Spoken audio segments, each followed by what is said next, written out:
Again, as always, I appreciate you guys joining us today. This week for us, we have our annual mental health awareness game. And, I've been one of those guys that have always tried to use the game of football to make a difference in the players' lives that come underneath us. And others doing this each year is really special to me because of obviously my son Miko and my family. So we're excited about being able to bring awareness to mental health with the game this week. Michigan State obviously was proud of the fast start. It was great to see us kind of get back to that standard. The defense came up big with the turnovers. Offensively, we capitalized on them to give us a great lead. Our defense has done a really good job the last couple of games of creating turnovers. And as I've said before, the winning formula is big plays, us creating them, defense minimizing them, taking care of the football on offense, defense creating turnovers, and then obviously having the ability to play great situational football. And I thought we did all three of those things in the Michigan State game. I didn't like how we finished, but that's something that we will continue to work on, up to still a little bit of a quote. I saw Jalen Hurts say this, and as I looked at this week, winning is hard in this league, and for us to get road wins, and I want us to make sure we enjoy and celebrate them, but we also have a standard, and to me that's where the sweet formula of taking care of winning while also playing to our standard. And for me, when I come back off the field, I kind of get disappointed in myself because I feel like we lost the game after we've done a really good job the first three, and it's because of the standard. And I think our players really have embraced that part of it, that it's not just about winning, but it's also playing to a standard. And so what we'd like to do as we get into the Indiana week is be able to play winning football while also doing it to a standard. And I think that's the part when I talk about this team is a little different. I think they share that same sentiment. When you turn the page to Indiana, they're led by a really strong defense. I think their linebacking core is probably one of the better linebacking cores that we've faced thus far. 44 is one of those guys that, he makes a lot of plays for those guys.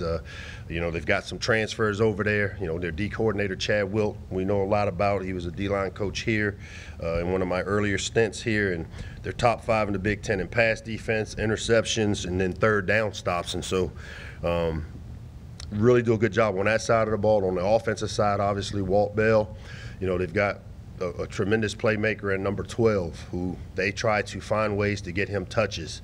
The quarterback transfer from Tennessee throws the deep ball as well as we'll see a deep ball. So we've got to do a great job this week of preparing our team for the ball being thrown vertically. If I were to say what our objectives were for our defense this week is to find a way to minimize number 12's impact on the game, number one.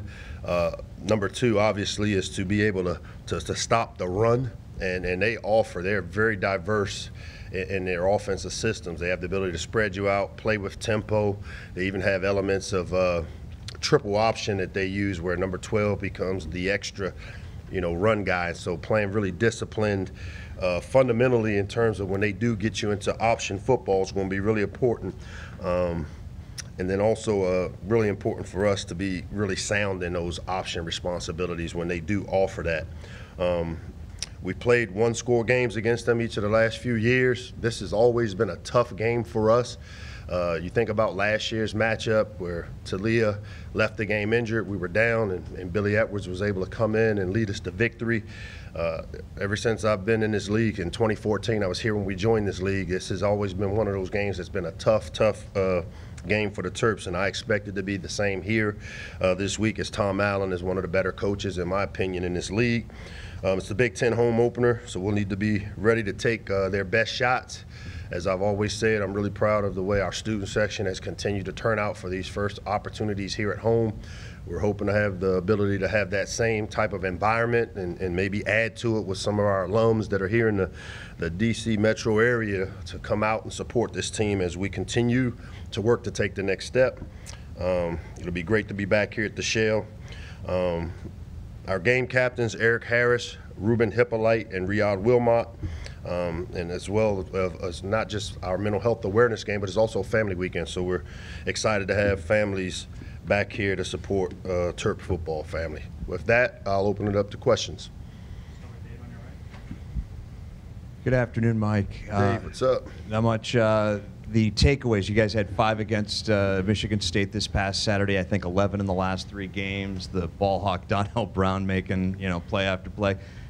Does that get to a point where it feels contagious? And how do you, if you could expand on how you guys have cultivated that takeaway mentality this fall? Yeah, it's funny because I shared this with the team. I went to church Sunday, and part of the message was about mindset and what's going on in your brain, and how when you think positive things more than you think negative things, you move to and become what you focus on. And turnovers are kind of like that. Once you get a couple, they kind of come in bunches, and we've been a team that has not turned the ball, taken the ball away. The last couple of years, I remember coming in always talking about we got to find ways to get our hands on more balls. And the last couple of weeks, it's like the floodgates have opened, and our guys are hungry for it on that side of the ball. It's definitely been a catalyst in how we've been able to overcome slow starts, and then last week helping with our fast starts. So it's a much needed thing for us on the defensive side. I'm hoping it is contagious because you look and see to have the amount we've had the last 2 weeks. We'd love to continue that trend because, again, big plays, turnovers, and then being able to run and stop the run are critical in terms of being able to win ball games. Hey, Michael, how much of a believer are you in momentum? Because it feels like you have a lot of it with 31 points in the first 4 games ever, and then winning by 18 at least for the first time in more than 100 years. Yeah, I mean, momentum is critical. It's real, and it has the ability to affect you in both ways, winning and losing. And so I don't mind the ride of the momentum wave we have going. Like I told our team, it's going to be really important to understand that momentum doesn't just happen. It's created by what you do. Every week we've got to pay a price to go out and play successfully on Saturday, and I think our players have really, that part of our culture and that part of our standard, they've really embraced the work that has to be done to be able to have the success we have, and momentum's a big part of it, and we need to continue to do the things that we've done to capture it. Hey, Coach. What's up, Varun? You talk about the standard. Which games this year do you feel like your team has hit the standard in? What games have we? Yes. We haven't played the perfect game. The perfect game is winning and meeting our standard, and we haven't had any of those yet. And for you, when you're walking off the field, you kind of talked about it a little bit. What's that feeling like when you guys have won but you don't hit the standard? What's that emotion like for you? Unfortunately for me, I tend to dwell on what we didn't do. And that's not necessarily, I think, best for our team. And that's where I struggle because my job is to continue to push. But there's a fine line between pushing and then also celebrating the victories that we have right at that moment. And that's the perfect where I'd like to get rid of press conferences after. I'd like to get the camera out of the locker room because it takes away from, when I look at it, I feel like crap because here we just won and all I'm talking about is we didn't meet the standard. We didn't do this. We didn't do that. And you know what? This generation of players, I don't know if they're motivated that way. And so I've got to check myself. And we always talk about accountability is, goes both ways. And for me, I'm not going to stop pushing the team. You best believe that. But I will not, focus on the negative pieces because you guys do enough of that for me by asking me why we didn't start fast. And I'm like, well, shoot, can't start fast every game. But I need to check myself at times, especially right after a game where we won.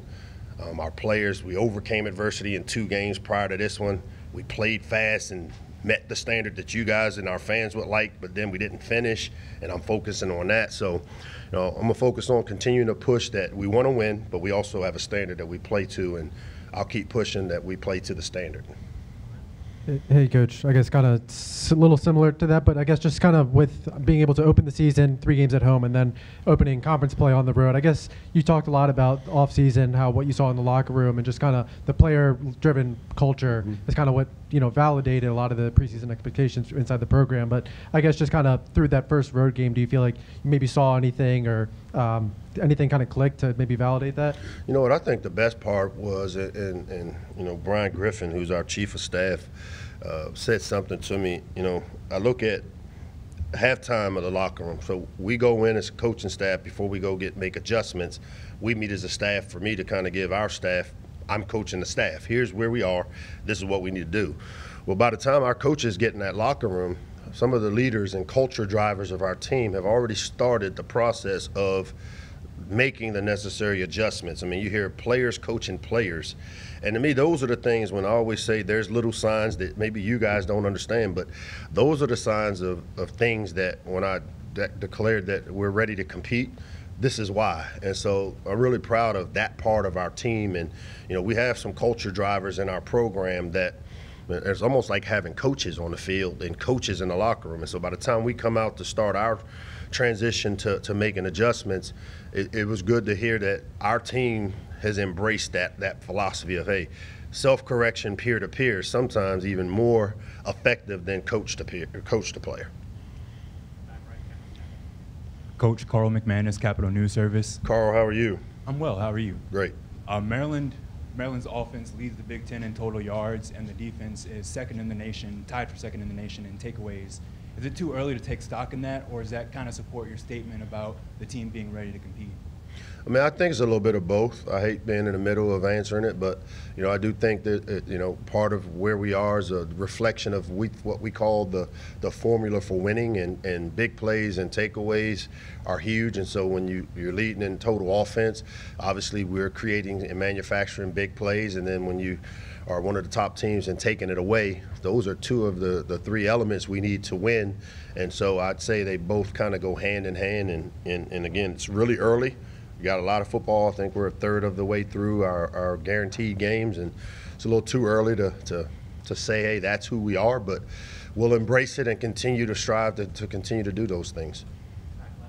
Hey, Locks, how you Alex, doing? what's up, bro? Not too much. Obviously, if you guys win this week, 5-0 for the first time since 2001 for this program. I know you were here then. Looking at that team then, this team now, do you draw any similarities between the mindset, the culture, just the way they're playing it all? Anything you can draw a parallel between those two? I'd say the brotherhood of it. You know, anybody that was around, and I see Steve Suter back there that was part of that 01 team. That 01 team's brotherhood was forged through some tough times. I mean, started out in '97, and some guys that were really close to winning. You know, we had a couple 5 and 6 seasons before, you know, Coach Friedgen came in, and he brought a standard with him that we needed to have the win. And so that brotherhood that's forged through going through some tough times together, I see those similarities. I mean, that team was a fun team to coach, and I'm going to tell you right now, I enjoy coaching this team that we have, or this version of our football family, because of them embracing the culture of winning and what it takes to win. You know, not the end result of winning, but the process. I mean, we had a Monday practice yesterday. We practiced in the rain, and I can tell you that a year ago, maybe 2 years ago, there'd be a lot of bitching and moaning about, why can't we go in the indoor? We got an indoor, and Well, it was none of that. I looked around, and they were just doing the work in the rain, and they embracing it. And so, again, this team is fun to coach, much like that 01 team was fun to see them reap the rewards of the tough times they went through. And then just a quick follow-up in terms of, you know, obviously having Indiana as the focus this week. How do you make sure that the focus is on Indiana and not we could be 5-0 going into this game? I mean, that's easy. That's part of our standard. You know, faceless, nameless opponents, they're the next one on there. That's all we really worry about. Okay. I guess you were talking. What's up? How are you? Good. I'm good. How are you? All right. You were talking about the standard, and I guess like not meeting at the end of Michigan State. So I mean, it's kind of two-parter, but you don't have to answer both. But I'll answer both for you. Oh, okay. Make you like relax a little bit. What? I help you relax a little bit. I'll answer both. You're good. Okay. Like what did you not close out, or how did you guys not close out the game strong during Michigan State? And for your ideal version of perfect game, what does closing out the game strong look like? Yeah. So the first one is what things were I disappointed about in terms of the finishing strong. Well, the last 2 weeks we haven't started out. We got down 14, and we found ways to overcome those deficits, and we finished winning the fourth quarter. We finished scoring touchdowns in the red area. We executed the last 3 quarters about as well as you can execute them. This time we started out fast, and we had 3 red zone trips on offense where we didn't score points. You threw an interception in the red area. You missed a couple field goals. And so to me, that's what I'm talking about, the finishing and making sure that, when we have opportunities, especially in a situational game of football, that we close it out. And I didn't think we finished strong. We got out to a fast lead, and I didn't see anybody complacent on the sideline, but I just didn't feel as though there was that sense of urgency every time we went out, where when you're down 14, you're running out of time, it kind of creates that sense of urgency. So mature teams, and this team is one that I really feel is a mature team, they embrace that, we don't look at the scoreboard. We should play, whether we're down or up, we play to the standard and not to the scoreboard, and that's the part that was disappointing. What played a role in it? You know what? It's hard for me to say when I watch it on tape. As I said after the game, and I confirmed it when I got done watching the tape, is that there were just so many instances where we were a block away, or we were maybe 1 yard too deep, or we didn't see something structurally that would have allowed us to execute better. Guys out of their gaps when they should be in their gap. Like, those types of things were the things that really jumped out to me. I think to the touchdown that Ox scored on 4th and 1. Well, we had the same play called where we threw it to Caden Prather and we just missed the block on a perimeter. It would have been the same exact outcome. And so we were just a little off in terms of the attention to the detail of how to do things technically. And to me, those are things that are correctable, and we'll work to get them corrected this week. Defense has only given up 12 points a game, but has also allowed 330 yards per game. Been negative, man. There we go. Well, I think it's something good at first. Yeah. I mean, the bend but don't break nature of the defense, is that something you're comfortable with? No, I'm not. I don't want to give up no yards, and that's why when I leave the field and y'all put these microphones in front of me before I can even digest it, it's like every first down seemed like it was 5 or 6 yards. It was from the 20 to the 20. The ball I just never felt like we were stopping them. But then I look up and they score 9 points. And the ultimate goal is to hold them out of the end zone. But the standard is to stop the run. And play good third down defense. And we didn't accomplish those things to the standard that we want to have them accomplished at and the goals we set for games. And so that to me is where it's just frustrating, because as I walk off the field, I don't think about the 9 points we gave up. I think of, man, we couldn't stop the run. We didn't get off the field off a third down, because I know I'm going to get these questions, and it just puts me in that frame. And I'm going to be positive. I'm not going to let y'all get me down this rabbit hole of being a negative coach. And I feel like I'm starting down there. So we're doing a really good job on defense of keeping people out of the end zone. Are there things we need to be better at? No doubt about it. And our defensive staff will work hard to get it done. Coach. What's up, Taylor? What's going on? What's going on with you, man? Not much. In How's the preseason, the family? Everything good? Everything good, yeah. All right. In the preseason, you mentioned you were going to move Tariq still from the slot to the outside, and then you were looking for someone to step up in that slot. Just what have you seen from Glendon Miller in that role so far this year, and what's he meant to this defense? I am so proud of Glenn Miller, because I'm going to tell you, man, Glenn has been a pain in my butt for 3 years in terms of he loves football. But it's just all the other things in life. And you know what? He's matured. And this program, he is a poster child for what I hope this program can become for players, because, you know what? He's a great kid. He's smart. He's tough. We had to work on the reliable part, because sometimes he didn't always do or where he was supposed to be. And I'm going to just tell you right now, he's one of our leaders. He's a guy that, even though he's not on my leadership group, when I think of Glenn Miller, I think of tough, hard-nosed, throwback type of Terp football players. And to see the success he's having, I'm not surprised, because every time he's played, when he's been given the opportunity or when he's earned the opportunity, he makes plays. Now, does he do some crazy things, like when the field goal is blocked and you're supposed to get away from it, and does he run toward the ball a little bit? That's Glenn, and we're working on removing those type of decisions from out of his thing. But nobody has grown more in this program than Glenn Miller has, and really happy for him, because he's a great football player. He's a guy that has stepped in big and can play corner, can play nickel, can play safety, loves the game, man. If he could just play football every day and not go to class and party and do all the things that they like to do in college, he's a throwback football player. I did all this because I saw Glenn back there, and I'm motivating him. I saw him walk in.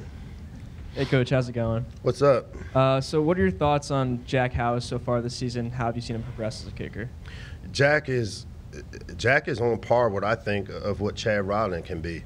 You know, I know that a lot of people are down on the ones he's missed, but, you know, going into the week, he's dealing with a little bit of an injury. And I was torn between whether to kick him, not kick him. He came to me and said, Coach, I'm good. You know, he said, it may not look pretty, but I'll do it. And he's worked through kind of the issues he's had. You know, he made a 48-yarder, and I thought, okay, he's back. But then I think because of the distance of it is why you didn't see him think much about, you know, dealing with some of the lower leg extremity stuff he's dealt with last week. And so I think on some of the shorter kicks, maybe he didn't come through because he bangs the ball. When his foot makes contact, he's got a big leg. And I think in an effort to kind of compensate for what he's been dealing with his lower body stuff, you know, it got into his head a little bit. Well, I think he'll be healthy this week. We kind of shut him down early to let things kind of calm down. But, you know, I think he's a really good kicker for us. And, you know, what you saw last week isn't who he was, but the reason it was dealing with a little bit of an injury. And you mentioned Chad, you know, attempting 6 field goals more than 50 yards last year. Do you feel you're going to get to that level of comfortability with Jack? I'm already there with him. I mean, I kicked a 48-yarder knowing that he wasn't 100% going into it, and he answered the call. Yep. Thanks, guys.